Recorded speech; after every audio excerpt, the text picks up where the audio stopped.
عند ظن عبدي، وكأن الكلام يشعر أن المرء ما دام عبدا سدد كده ولا لا؟ على قدر ما تكون عبد على قدر ما يحسن ظنك بالله عز وجل. ولعل ذلك هو السر في تقديم رسول الله تقدمة طويلة من تأصيل العبودية قبل المطلب.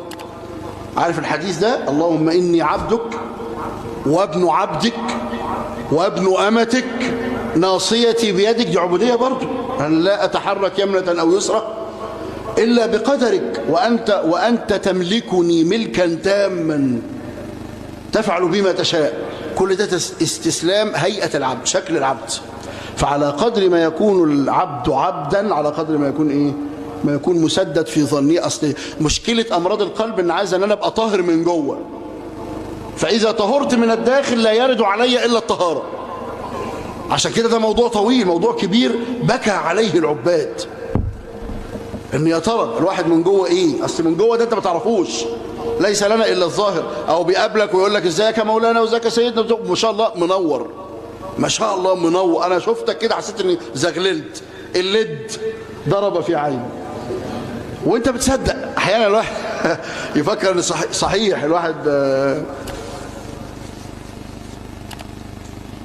إنما الناس لهم الظاهر، حتى يقال للرجل ما أحلمه، ما أظرفه، ما أجمله.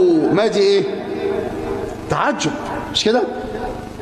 يعني يقول لك يا سلام على هيئتك، يا سلام على هبتك، يا سلام على ده. الناس اللي بتقول كده هو عند الله إيه بقى؟ النبي صلى الله عليه وسلم قال في الحديث ده، حديث حذيفة بتاع الفتن، هو عند الله إيه بقى؟ النبي صلى الله عليه وسلم قال وليس في قلبه مثقال حبة من خردل من إيمان.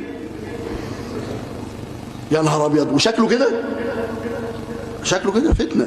عشان كده قال أبو سليمان الداراني الكلمة القاعدة المشهورة التي درج عليها السلف وصالح الخلف: إذا رأيت الرجل يمشي على الماء فلا تسلم له حتى ترى موضعه من الكتاب والسنة.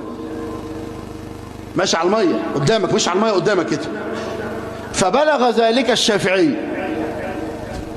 رحمة الله على الجميع، فقال الشافعي قصر أبو سليمان. قال له طب إيه قصر أبو سليمان؟ يبقى عايز إيه؟ قال إذا رأيت الرجل يمشي على الماء أو يطير في الهواء. مش بس ماشي على الماء، ده كمان إيه؟ بصيت كده وهو ماشي لقيته إيه؟ ماشي على طبقات الهواء قدامك كده، فلا تسلم له حتى ترى موضعه من الكتاب والسنة.